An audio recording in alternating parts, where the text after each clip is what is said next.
If you're a nerd, read this book because... If you're a fantasy nerd, yes, definitely pick this up. If the only stuff you like is Red Rising. Okay, there's no need to trash that. I don't know. You can have...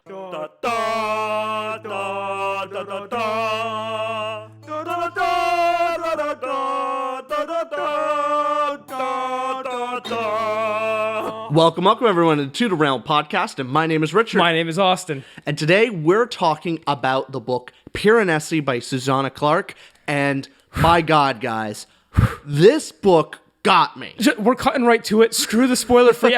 Okay, no, we're going to have spoiler-free for 10 to 15 minutes, then spoilers, but read this damn book. Oh, yeah. Read this book. If you are a pure fantasy fan, yep, I think this is a great book that actually goes into the psychology of actually reading fantasy books. So CBS Sunday Morning, on the cover, it has destined to become a work of classic fantasy. 100% accurate. Oh, yeah. And do you feel good? We're agreeing? We're on the same page. I feel great that we're actually agreeing on something. It feels nice. It feels a little weird, but it feels good. I'm uncomfortable as well, but I'm hyped because this Piranesi we actually covered in our monthly book club on our Patreon, our community Patreon, where if you want to come and join, talk some books, and we talk books with you in a Discord call at the end of each month, and this needed it. Because it definitely I learned did. things from our patrons that there were quite a bit, which we will get into. Mm-hmm. But first things first, you want to talk Susanna Clarke, because I have some stuff I looked into her as an author that fascinated me as an aspiring writer as well. It fascinated me. So Susanna Clarke, very first thing about her, this was her first novel in like 15 years. Wow. Yeah, one of her early, I think she did short stories and stuff like that in the past. But as far as full-length novels go, her first was the novel called Jonathan Strange and Mr. Norrell, which was a Hugo Award-winning novel. So you'd think someone after all that success would be like, oh, I'm an author now. But she said, screw it. I'm going to write what I want.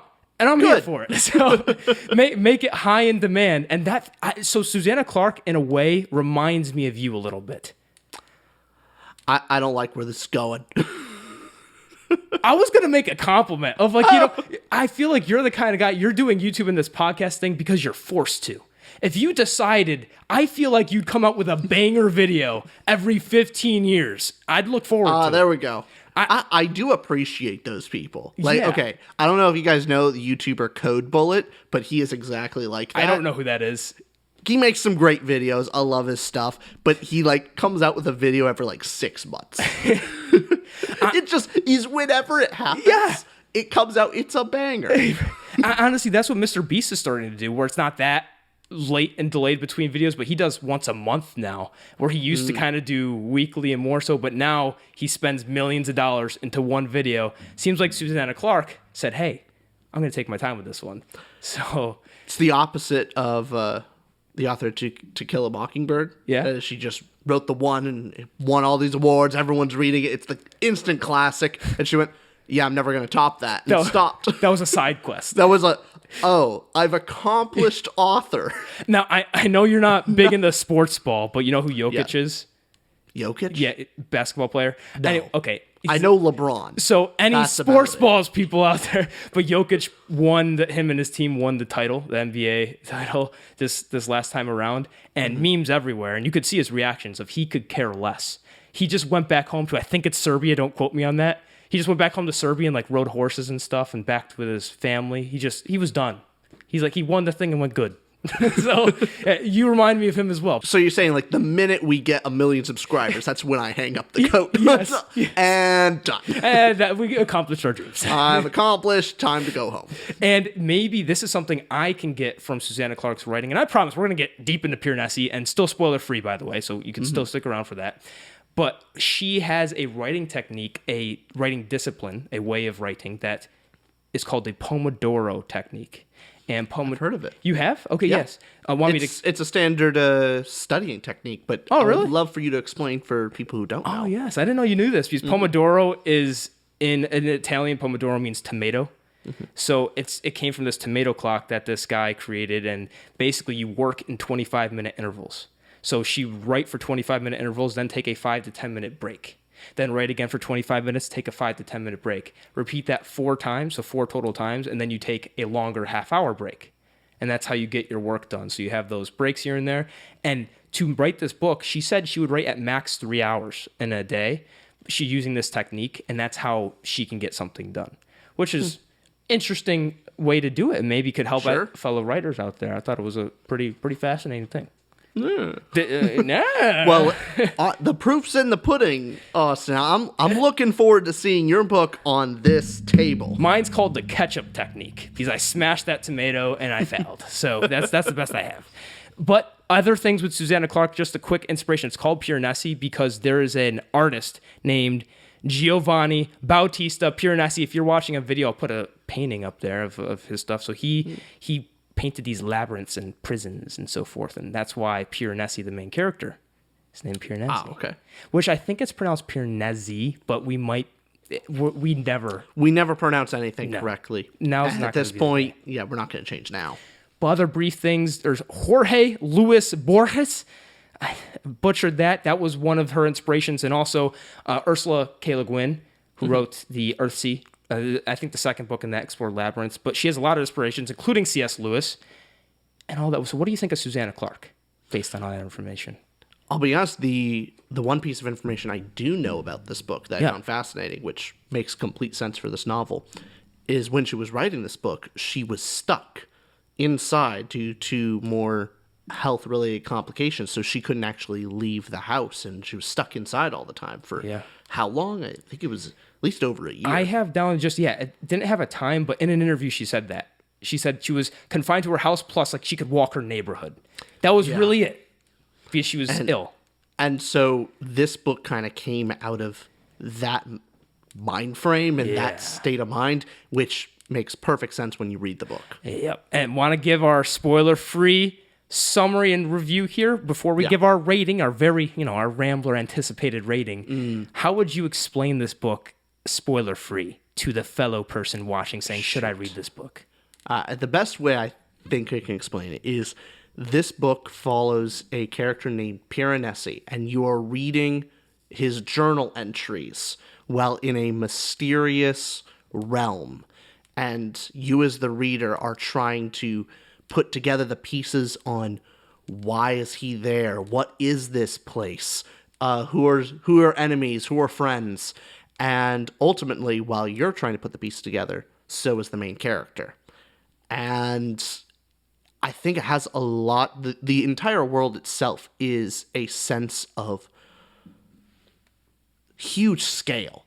This sense of this weight that is kind of bearing down upon you. It's almost an oppressive size of the world. It feels dangerous in a very lonely way. I felt both comfortable and scared at the same time. It was a constant little bit of uncomfortability in the entire world. And I loved that. Oh, yeah, it's good. And for anyone wondering to go read this, if this is your taste, I will say this very clearly. This is not entertainment. It is art.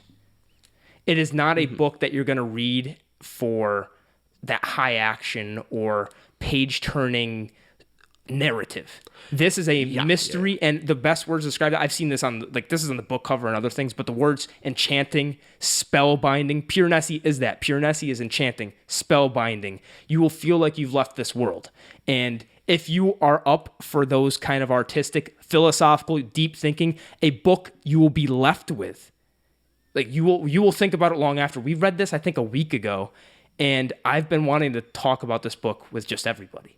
Yeah. It's because there's so much to say. It has a lot to say, and it's ambiguous, and you can draw a lot of meaning from it. So if you're a nerd, read this book because if you're a fantasy nerd, yes, definitely pick this up. If the only stuff you like is Red Rising, okay, there's no need to trash that. I don't know. You can have entertainment and art, okay?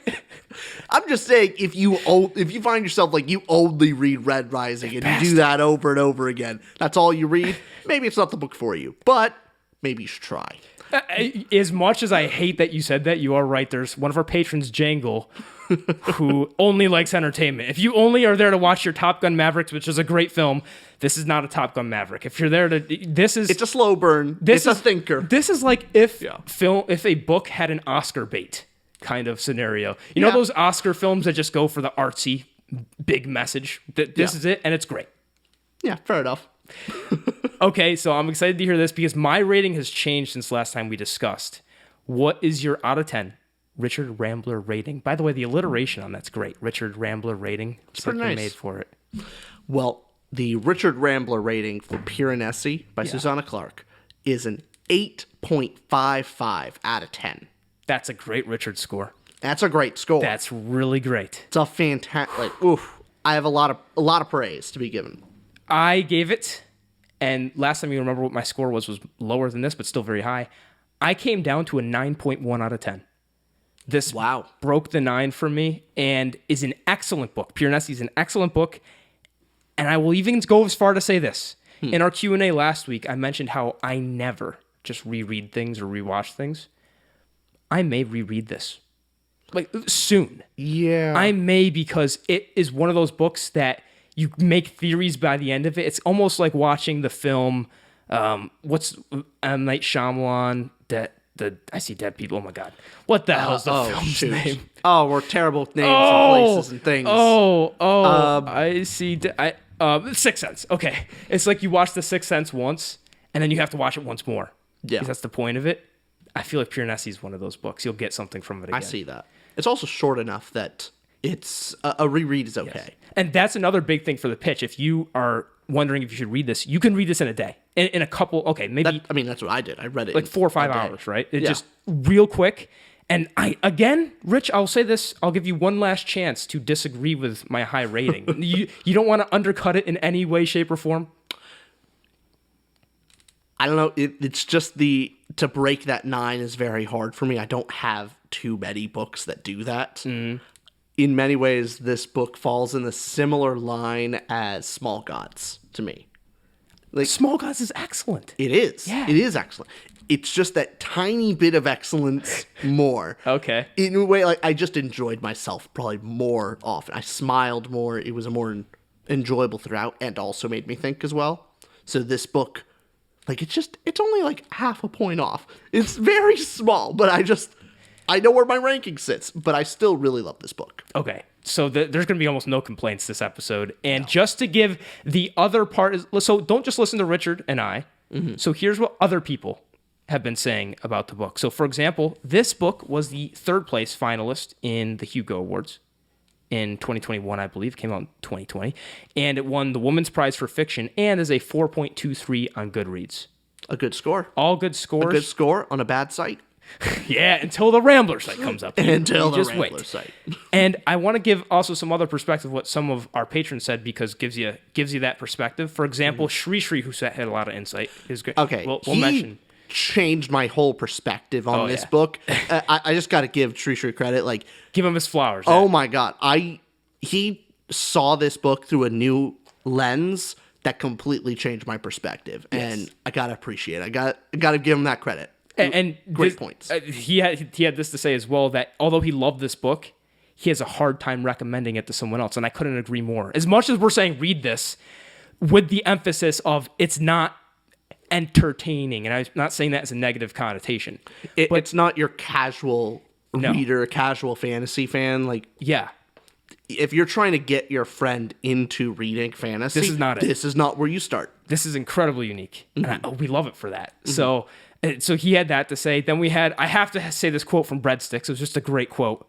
She said, the first quarter, and by the way, this is a patron. So patron Breadsticks said, the first quarter read like someone's advent calendar during lockdown. Towards the end, it felt like Christmas and brought it home. What a nice little wrap up. Nice little quote. And then Big Papa Picks loved the book. And he said, the more I think about it, the more I love it. And again, I agree that the more it's only been a week or so removed.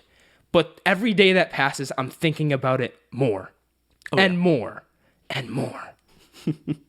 You don't feel the same? I do feel the same. I was actually talking with, like, I'm trying to get, like, my mother and father to also read the book so I could talk with them about it. Yeah. I don't have You still have a relationship with your parents? Yes, for some reason. It's nice. Really? Yeah, I know. Okay. I'm surprised they haven't cut me off a while ago, but, you know. So you're trying to get them to read it? I'm trying, because I don't have many other reader friends other than the Patreon and you. And Thanks for including me in that. Yeah, I don't have anyone else to tell to read this book. Okay. No, I mean, and we do, like, we can only talk about it so much before we're, like, nodding our heads going, yeah. Well, also, we talk our ears off anyway. It's like, okay, now we understand each other. And now we want to find out what someone else thinks. Yeah, pretty much. Mm-hmm. So if you aren't convinced to read this book, I don't know what to tell you. I don't know why you're watching. Yeah. So you want to get into spoilers for everybody? Let's get into it. This is your warning, spoiler warning, and we're going to get into the 5 categories. You ready, Rich? I am. Category 1. Emotional impact. How'd you feel on the inside out of 10? I felt pretty good. I even raised my score a little bit from my initial rating. I gave this a 8.5 out of 10. Great Richard score. Mm-hmm. My original one was somewhere in the 8s, but I will justify this score, 9.5. That's mighty high. It is near 10, 9.5. I was not kidding when I'm talking about the impact of this You were book. riveted every page. Yeah. Not just riveted, left with the wow factor. I was left going, wow. I was like, Owen Wilson, wow. And I felt great, and there's a lot of reasons for this. I want to toss it to you before I gush. Okay. Emotional impact, why? Why is it so meaningful to you? Main thing is, as you pointed out to me, I tend to be a world first, like a world building reader. Yeah. I love the world. That's what I'm looking for in a fantasy book. And this book really gave it to me. Like as far as the very first page, the intrigue, I was there. I just had to know more. What is this world? Instead of a regular date, it starts with let me see. The albatross, This hooked me from quite literally the first page. I'll read it off since it's the spoiler section. Oh, yeah. When the moon rose in the 3rd Northern Hall, I went to the 9th Vestibule. Entry for the first day of the 5th month in the year the albatross came to the southwestern halls. Already... You're like, why? Why is they naming dates this way? This is so strange. The year the albatross came to the western halls, I was down. Yes. That really intrigued me. So that set the tone of the whimsy of the world. And so beyond that, the character himself gave off he got some emotions out of me. Character section, there's some crap to say. It's awesome. But how he made me feel emotionally is one, you could see his innocence, and it was a fun perspective to see him from because it was so odd, almost childlike. And then when he flips, it's very disturbing. So he got those kind of wholesome feelings out of me, and also the more disturbed. And then, of course, by the end of it, I'm thinking about what this book means by the end, and still thinking a week later, I'm probably still going to be thinking about it. So I'll stop you there then. I have 8 things of what it meant to me.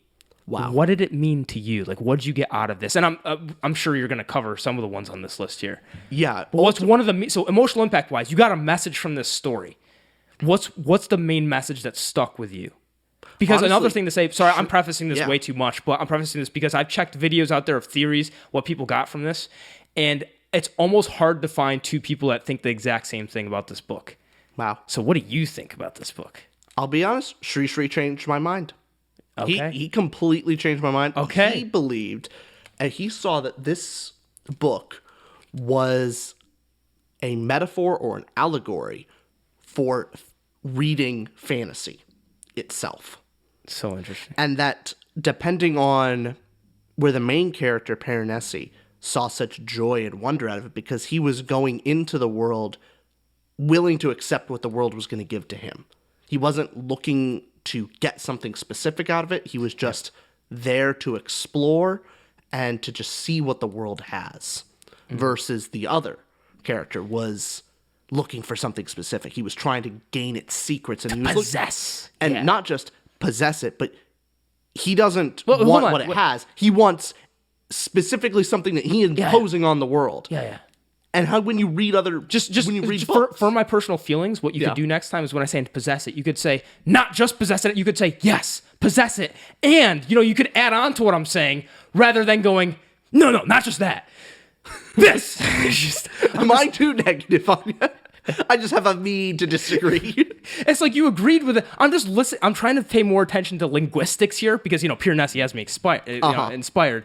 I'm just going, there's a simple thing of saying, yes, and, or. I always go no because. No, yes. Not yes, and. Yes, you need to be a yes, and rather than a yes, but. That's what, you like that? I see that. Okay. I like how I am. So yeah, go on what you're just saying there. Well, the other was looking for immortality. The specific things that the house, the world does not. Immortality? Yeah, immortality, flight, all these things. Yeah. He wanted these powers, and ultimately became dissatisfied because that's not what the house had and offered. And so he was able to explore the world. And ultimately couldn't stand there and hated it, and this oppressive, odd feeling. And I see that in reading fantasy books. If you go in with certain expectations of what you want, you're often going to be disappointed because it's going to go in a different direction. Versus you go into a story, go into a world willing to accept what it has to offer. You'll tend to have a much better time enjoying it. That's such a great message from the story. I did too. And the thing is, not just apply that to fantasy. You apply that to life itself. Yep. If you're going out into the world kind of expecting something specific or something unreasonable or something that was never even on the table, you're often going to be left disappointed. Where you just go in open-minded and willing to accept what is given. And in Piranesi's point of view, what can you give to the world? Yes. You're going to have a much better world perspective and a better time. There are two, offshoot messages from that I've garnered from, this isn't just coming from me, this is coming from me gushing about the book and looking what other people think. One of those messages of appreciating that beauty can't be done alone, because our main character by the end, when he realizes the other was never there, and Raphael isn't even living in the world, so Raphael visits but it's not there, it's not worth it to stay when there's no one else to appreciate it with. So there's a sort of a message there of what's the world when there's only one set of eyes to appreciate something. And even, you could almost take this a religious route as well, of what he hypothesized about the house, that the house needs a witness. And the house brought him there to witness its beauty, to observe it. And that he felt very uncomfortable leaving because then the house would truly be empty, or as he thought. And so beauty and the world needs to be observed. That's part of its purpose for us. Which is strange, maybe even cosmologically. You'll hear the astrophysicists say that we are stardust as well, and the universe has essentially created its own pairs of eyes to observe itself. In that strange way. So you can take it very religiously or scientifically. Only reason I bring that up is because this has so many interpretations, and the one interpretation that Susanna Clarke affirmed, she said, hey, take it in as many ways as you want. But she sort of backed this up in an interview where exactly on the point of that is where Catterley was going to possess and take from the world, and whereas our main character Piranesi was appreciating having a relationship, what Susanna Clarke said is, it is important, and she was taking on some ancient societies didn't see themselves as separate from the world, like they were one. And so you treat your outside surroundings as you would yourself, and there's no distinguishing factor between the two. And just a grander message about an extension of thyself. I could have said yourself, but yeah, of course, you got to be a little pretentious. A little bit. This is BookTube. I even wrote down in my notes thyself just to remind myself to try to sound smart. So I went for it. But there's so many. Do you have another thing that you got out of this book big time? So there's the expectations. There's the connection to it's a fantasy world or actual life of beauty and your relationship with the world. And that's just some of the things. I think you can take a look at how the world treats innocence and how there is something lost when that you lose sight of something when your innocence is lost. And that's why a child's innocence is so valuable, and it's such a tragedy when it is robbed from them. That children can see the world in a very unique way. And it is sad when that is taken away. It's an inevitable tragedy, but a tragedy nonetheless. That's a great point. And that comes from our main character being so trusting. And this blind, naive trust Yeah. The whole time the other's the bad guy, but you're just waiting for that moment to switch. And I have one last big... So yeah, I had there the trust and the blind ignorance that goes right into what you're saying. But the two biggest things I got from this book was one, and I want to hear what you have to say on this part. The biggest message I got, I'll quote this article from The Guardian. So this is what it says. And they said it better than I could. So it says... This is a philosophical thought experiment comes to mind as one reads this novel. If you can't see or feel the boundaries of your prison cell, for lack of a better word, are you a prisoner without free will? For if you believe you are free, is that enough to have free will? Simply the belief. So what you can draw from this book is, are you in a sanctuary or are you in a prison? So Piranesi, the world is theoretically endless, but he's still confined in our sense of the word. But his imagination and his actual surroundings doesn't feel that way. To him, it's beautiful. To him, it's magical because that's how he perceives the world. And then that amazing message at the end, and I don't want to butcher the line here, but of course the famous line, the beauty of the house is immeasurable, its kindness infinite, and that parallel structure, which is amazing. But looking at the real world and this imaginary world, this not sanctuary, the labyrinth, and seeing it in that way makes you think of, is your own imaginations and machinations that your limit? And Orcish Dad, patron, mentioned this, how that could extend to everything, your marriage, your job, your friendships. Of marriage could be seen as a sanctuary or a prison. If you think it confines you and your perception of the thing itself, it will. But if you think that it's your sanctuary and that you see all the good and the optimism in it, then it is your freedom and it is your free will. I love that. That's actually something from Meditations by Marcus Aurelius, is that the world does not imprison you. That nothing actually can emotionally affect you. Things don't happen to you. It's that your reaction to things happens to. So if something terrible happens to you and makes you feel upset, it is not the thing that made you upset. It is your reaction to the thing that makes you upset. Yeah, events don't hurt you. Your view of events hurts you. And so inside your mind can either be a prison or a sanctuary, and that is fully up to you. That is your choice. No matter where you are, you may be in a prison cell, you may be tortured, doesn't matter. Your mind is your own solely. No one has control over it but you. And so your mental state is fully on you. And there's a sense of freedom to that, of you are in complete control of yourself, but also the limiting factor of you can't blame someone else. You are solely responsible. But yeah, that was kind of one of his thoughts, is your mind can be your sanctuary, not your prison. That is great. And how you can view it differently than I can. For example, with the debate, or one of the arguments in this book was between, it's a very brief argument, between Piranesi and Raphael, where Raphael was mentioning about how the statues, like, hey, you can actually see real mountains and you could see real rivers instead of these statues. And Piranesi took that to say, hey, that comes off of you saying the statues are inferior. Why would you say that? I think they're better. I think they're the perfect version of, they don't decay over time. And kind of the classic line of, one man's treasure is one man's trash is another man's treasure. Yes. In many ways, Piranesi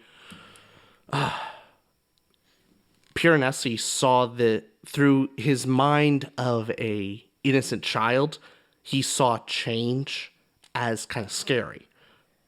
So in the world, in the house, everything is unchanging. It's perfect. It's endless. And that's comfortable to him. Yeah.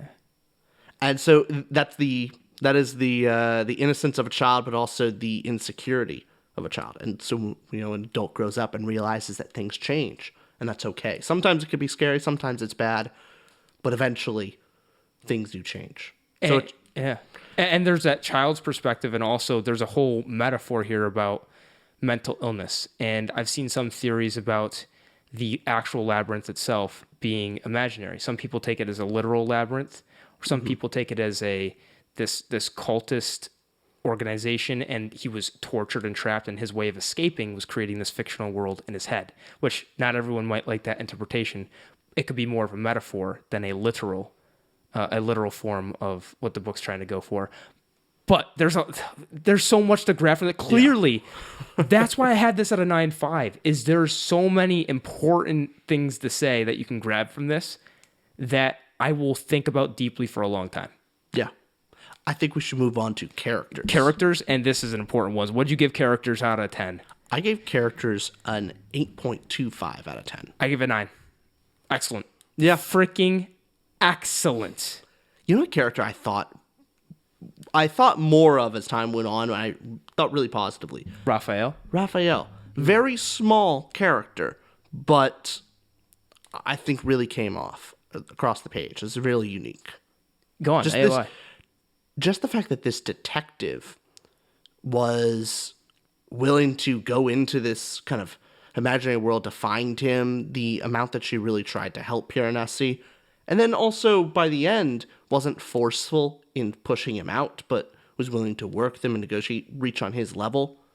It was quite sweet. Yeah. And then realizing back in her world, she's seen as this oddball back in the real world. And so, I don't know, she stood out to me. But of course, Piranesi being the main character. Piranesi being the main character, what'd you think of Piranesi?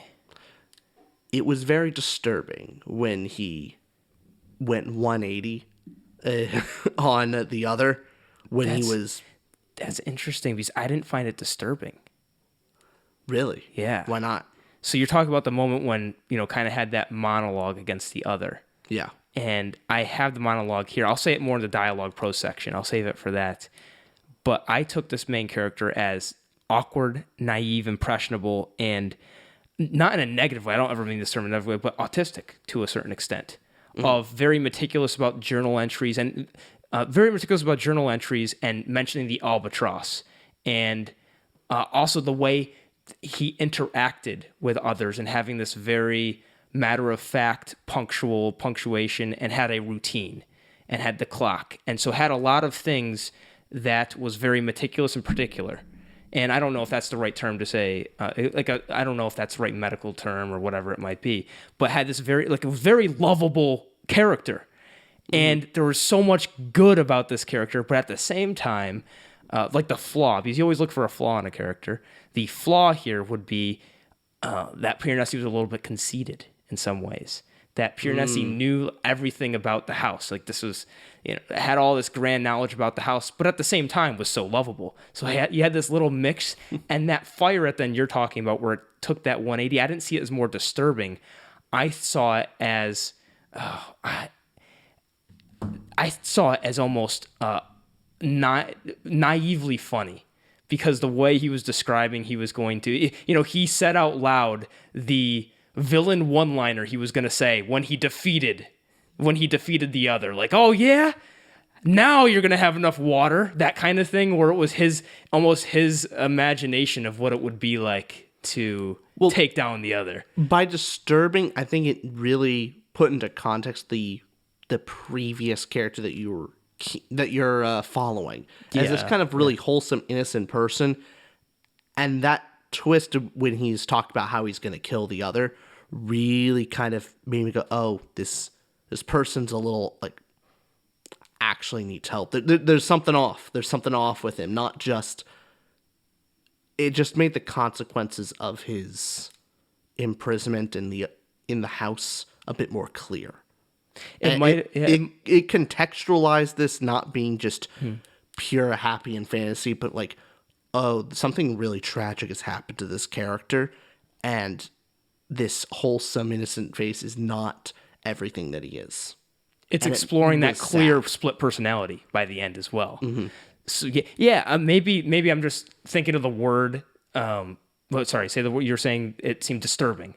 Maybe it's just the word not disturbing, but it put his wholesome character into context of. Yeah, it made him a bit more tragic.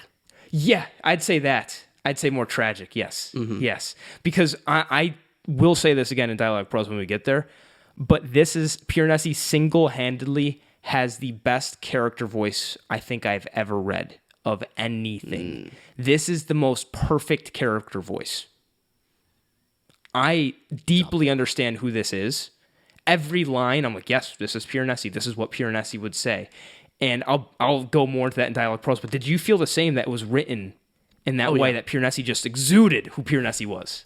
It was. It was a perfect... It does exactly what I love Terry Pratchett about. Like, Terry Pratchett does character voice wonderfully. Some of the best. I would also say Joe Abercrombie does character voices particularly well. But Susanna Clarke, my God, what a killer character voice. And to talk about the other real quick, the other is a very simple villain, but all it took was one line for me of when we're introduced to how Piranesi got in there with the 12-minute ritual, and all you hear is that simple and effective villain where the other goes, "A young, healthy man is just what I wanted," and laughs. That's it. Just a little creepy line in there to make a good villain and interesting dynamic between a very first-person POV journal entry story was all you needed. All around the characters, like I don't know why you're being so tough on this book not to give it a 9.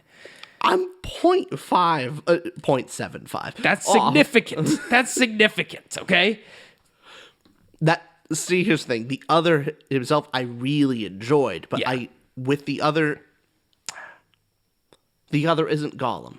Rich, that's the difference between me and you, okay? I respect Gollum because he's a great villain and interesting. You like Gollum because he looks like you. Hey, I got all of my hair off. He still has that weird wispy look. Like, it looks bad. How does that feel that Gollum has more hair than you? You walked into that one. That's not even on me. That's on you. But that's our difference with our ratings, because Gollum has a whole epic trilogy, Lord of the Rings, to explore who Gollum is as a character. I think the other effectively does like a great job for Piranesi being 200-300 pages. We won't get into that debate again. No. Because we had that debate off camera for like 4 hours? About. Yeah, okay. You ready to move in the plot? Yeah. All right, plot time. What'd you give plot for Piranesi out of 10? I gave it an 8. 8 out of 10. Great. I gave it 9.25.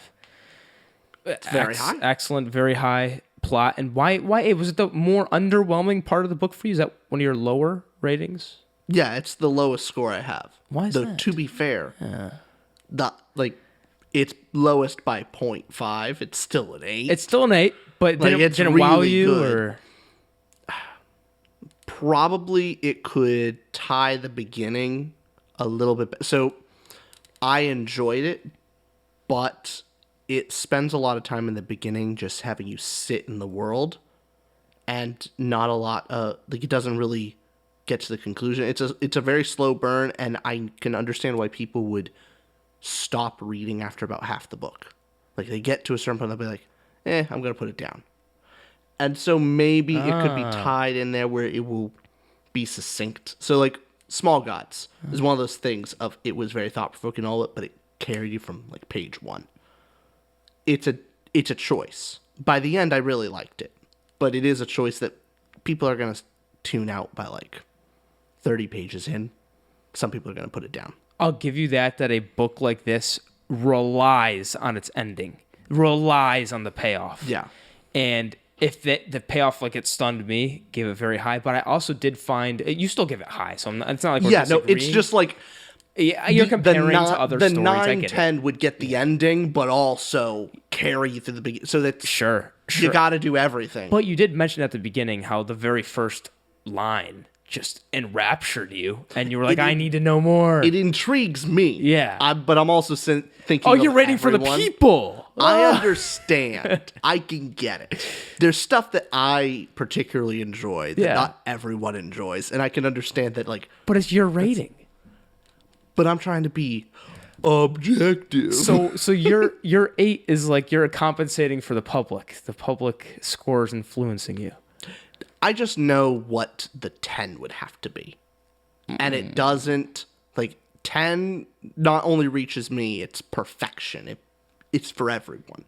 So enough negativity. It holds my attention very well with the intrigue. Part to part, I love how it's structured. I love the structure of this where and there's 7 parts to this. First part, Piranesi. We find out about the strangeness of this world. Part 2 is the other. The new intrigue is, who is this? Why is Piranesi and him the only other person in this entire world? Goes right into the Prophet, which goes right into 16 and all the intrigue there. And then we find out about the villain, who the villain is, and we see our main character's reaction to finding out and getting this Pandora's box and eventually getting the messages at the end. It was very well structured. I can think of the whole novel from start to finish and how the reveals were so subtle and effective and kept me going. It had a really good balance, and it being if this book was longer, I would have disliked the plot a lot more. I think for Definitely it being agree. the 240 page mark, like what, this was 60,000 words, something like that. Yeah. That's effective. Mm-hmm. That is great. And the message hits more when it's done so succinctly. When you're trying to get across a message in a book, tends to be what I've found is the shorter the better. Yeah. A long series, a long book, there's 2 advantages that it has. Is it makes you fall more deeply in love with the characters because you spent so much time with them. Right. And the world becomes far more real. Not just intriguing. Like, this world is intriguing, and I'm curious, and I have these questions about it. But if I spent 14 books in this world, I don't think I could spend 14 You're books missing in the the third world. thing then. The third benefit is you can walk around going, I read the Wheel of Time. Yes. Yeah. That is the best benefit. Because you can't go around that saying Piranesi, because it's like, you could read Piranesi in a day. Wheel of Time's such a time commitment to where that's an accomplishment. Yes, but it applies to even, like, Movies and shows. I don't know, like Game of Thrones, A Song of Ice and Fire type thing, or Lord of the Rings even. Like, there's a bunch of these longer fantasy novels that just sit you in the world. Oh, totally. Totally. Because you have to go beyond intrigue. This only has the intrigue and the mystery. But once that's gone, like, any longer in this world, it'd be like, it's not as fun. You know, one of my favorite plot points, the overall theme of this was it used that Shakespearean irony and that suspense of, we know that I mentioned this a little bit earlier in the pod, but we know that the other is bad. We know this, but our main character doesn't know this. So it's not that we're waiting to go, who's the bad guy? It's not that kind of mystery. It's the suspense kind. So we're being held our suspense because we want to see the reaction of Piranesi when it's revealed that the other is bad and what unfolds and what are the other's motivations. So it takes that's a really good mystery to me, where it's, I guess, not mystery. There's some mystery elements, but it's suspenseful. You're on a thin wire here going, like, what's this other trying to get out of it? And how is Piranesi's worldview going to completely change? I see that. Yeah. The suspense was really getting to you. Yeah. Especially all the moments with 16, and you're like, okay, what's going on? Because at first you're like, the other is the enemy, and when the other says, hey, 16's your enemy, you go, okay, well, 16's actually the friend. Yeah. But then the prophet also says, I'm going to send 16 to you, and you go, this guy's also not good. So What's going on here? So, like, is 16 bad? Like, now I'm starting to question myself. That wasn't at good. first, 16 was yourself. Remember early on, we thought true. like 16 turned from was you, the reader. No, now it's a person. Now it's a so that was changing. And to a point you've made in previous episodes about suspense and how long you can hold it, I felt like it was held the right amount of time in Piranesi, where suspense can be held too long and frustrate the reader. Definitely. Susanna Clarke, she got it right. She really did. Anything else on plot, or do you want to just brush over and go, it was an 8, it was great, but whatever? I mean, yeah, it's well structured. You said all the good things. It is well structured. For me, it kept my intrigue. It always had a little nugget going into the next part that held my interest. And by the end, was entirely satisfying. The ending really could have ruined it. I could see many different ways the ending could have gone, and it just really wouldn't work. I will say it again. I am a sucker for parallel structure. A sucker, and every time I read the line, I'm left with, the beauty of the house is immeasurable. Its kindness infinite. That's the perfect line to end it with. It wasn't the first line of the book, but it was the end line of the first section. If that makes, you know how the first journal entry was the end of that, and it was the end of the last journal entry, and that it's lovely, goes without saying. And speaking of the prose in here, you want to get into dialogue prose? Let's get right into it. I gave it a 9.25. I gave it an 8.75. Okay, so you gave it very high. Very high. We're pretty close on that. It's really well written. And first of all, going back to the character voice of singing the praises to this is the best character voice I've ever read. You love the character voice as well. It's definitely up there. Yeah. It's in my top 10, top 5, somewhere there. It's good. High praise. High praise. It's very well written. What else did you like about the prose? The playfulness of Piranesi. Mainly every time Piranesi is talking and all the little conversations between people and how off Piranesi is, but how delightful. I think one of the more memorable moments was when he was talking to Raphael and saying, "Oh, I saw you talk." She asked him, "Do you talk to birds?" And kind of thinking like something's off with him. He's crazy. Yeah. He's lost his mind. And he goes, "Of course. I saw you talking to birds." Yeah. She goes, "What? When?" "You told him to piss off. You're talking to him." And then hearing his inner dialogue of how birds think, like, yeah, it's pretty easy to understand birds. I mean, they peck something. It's like, well, is this food? No. Is this food? No. Is this food? Yes. That's birds. That's what birds are thinking. It's like, you know what? You're not wrong, Piranesi. You're not wrong. Yeah. And so he may say So it and lovely. it sounds crazy, but it's also just kind of, The way he rationalizes it. it's like, you can't argue with that. It's like, yeah, he did talk to the birds. He said, "Go away." Yeah. And Raphael said, "Piss off." Right. Yeah. Yeah. You talk to the birds. Lovely. That was one of my favorite dialogue moments. And I have my absolute favorite is, do you remember the scene where Piranesi finds out via the bad guy Ketterly that 16's bad? And he's trying to fend off 16, writes a big message and goes, "You will not trick me, 16," like all that stuff. And he's figuring out how Piranesi should end the letter. And here, I'll read directly from the book. "Writing this letter lessened the hunted feeling I had been experiencing. I felt much more in control of the situation, almost as much as 16. My only difficulty was that I did not know how to sign the letter. I could not write 'your friend' as I did when I wrote to the other, or to Lawrence, the person who had wanted to see the statue of the elderly fox teaching some squirrels. 16 and I were not friends. I tried putting 'your enemy,' but this seemed unnecessarily confrontational. I considered 'the one who will never submit to being driven mad by you,' but that was rather long and not a little pompous. In the end, I simply put Piranesi, the being that the other calls me, but I do not think that is my name." So it's just the over-explanation of the thought process of a very simple thing, which goes back to Piranesi's character, the naive impressionability, and also this perfectionism, where that I think the bit of whether it's the personality or whether it's autism or whether it's something that Piranesi has, it comes out so beautifully, and you love the character for it. And it's just great. Piranesi's so lovable. Oh, yeah. And, I think we have to also talk about the description of the world. Oh, go on that. On that. Susanna Clarke does a great job at giving a great mental picture of this world. I think you and I probably have, and everyone reading it, has the same picture of the world. Yep. It's so clear, but also wasn't wordy. But these grand kind of spacious halls, never ending, with the statues and different types of disarray, with the lower halls being flooded with this ocean river, the uppers being with these clouds. I just get this looming sense of emptiness, and like I know, like, I would go crazy there. That would make me go insane. Yeah. But Piranesi, with his innocence and his you've survived this look, pod long enough. I think you'd be fine. You'd somehow manage. But you're right. But Piranesi doesn't go insane.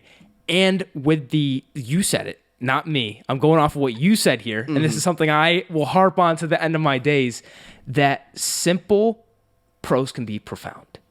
And this is and I don't mean that in a negative connotation again. I mean, it's very simple prose. You don't have to look up any words, but it's done so effectively. And because this is the character's voice, it works beautifully with a description. And she doesn't do anything that, I shouldn't say that. It's she has mastered simplicity, and it's beautiful for that.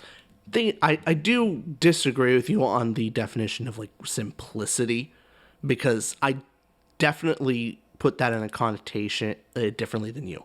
Because Okay. there's a difference between purple prose, which is very flowery, Yeah. using big words and different alliterations. And that, I think, yeah, there can be good purple prose, there could be bad. Yeah. That, I think, is maybe where I agree with you. The idea of simple prose, and when I'm thinking of simple, I'm thinking of something like The Hunger Games, where it's well written, it's simple, it's not that it uses easy to understand words, it's just that the structure of it is fairly simple and normal and doesn't do anything special.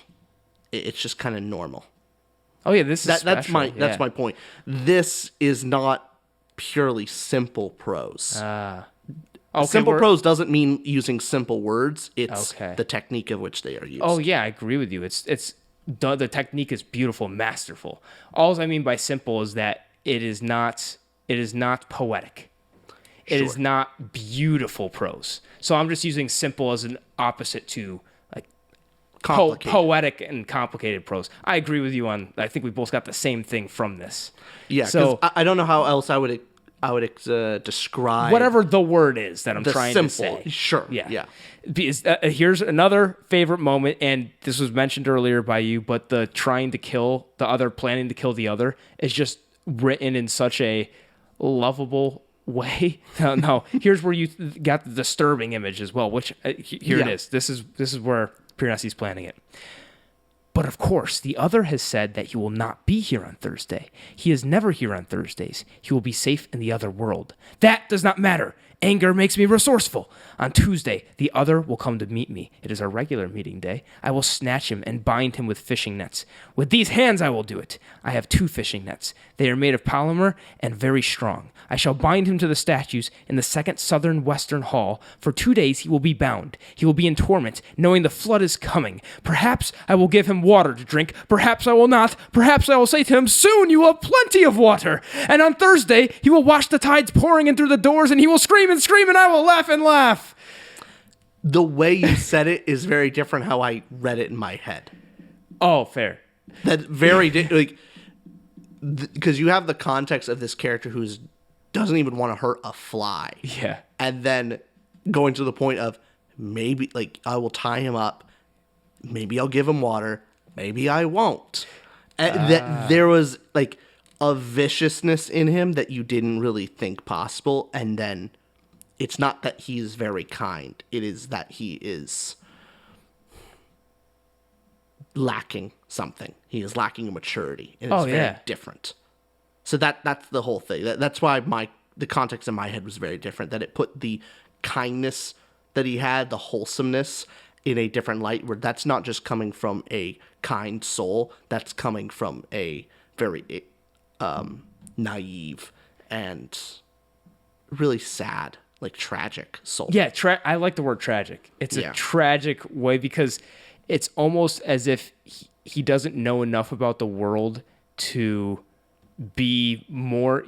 That's the most evil he's capable of, if that makes sense. What I'm trying to say is the whole catchphrase of him saying, soon you will have plenty of water. Like him thinking of that in his head is like the worst thing he could think of to say, and the worst possible thing he could do. Just imagine if he was less naive, if he was a different character and less impressionable, he could have went way darker, I think. Just that was the most evil he could possibly be, he was showing us. Yeah. But it just showed more of his personality. It was very cool. And all around the dialogue and prose for this it's been some of my favorite for a character voice ever. Mm-hmm. And I'm only upset that there's only a few books we can read from Susanna Clarke. That's true. That's a shame. Lastly, unless you got anything else to say in dialogue prose, Yeah. Worldbuilding magic. What'd you give it out of 10? I gave it a 9.25. You heard it here, folks. He gave something a 9. Over a 9, a 9.25. 9.25. I gave it an 8.5. I think this world leads to so much mystery, intrigue, and the description of it is near perfect. Yeah. A lot of this goes into her writing ability and being able to describe the world as well. So that maybe that's a little bit of the prose goes into world building. It's a significant factor. but the idea of the statues, and I know when I was first reading it, one of my theories is one of the statues looked like someone was literally crawling out of the wall and looked like they were frozen trying to squeeze out of the wall. Yeah. And I'm going, I don't know if this is a statue. Like, are these statues people? Did they used to be people? What happened to them? Right. Were there giants in this world and they became statues?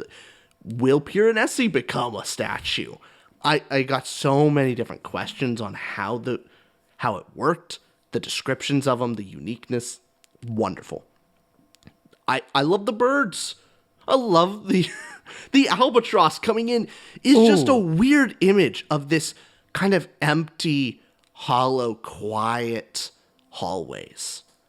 And then just this big old albatross flying through the halls and lands. And it's alone, just like Piranesi. It's stuck in this never-ending world, but also has the freedom of flight. And I don't know why it got me. It just was a great world to be in and be... So many questions. I would love to be around in this world. I want more stories in the world. And you said this in Dialogue Prose, but the fact that we have this same picture of this world... Oh, yeah. I'm positive. Like... says infinite good things about a book if we have the same exact image of what's going on.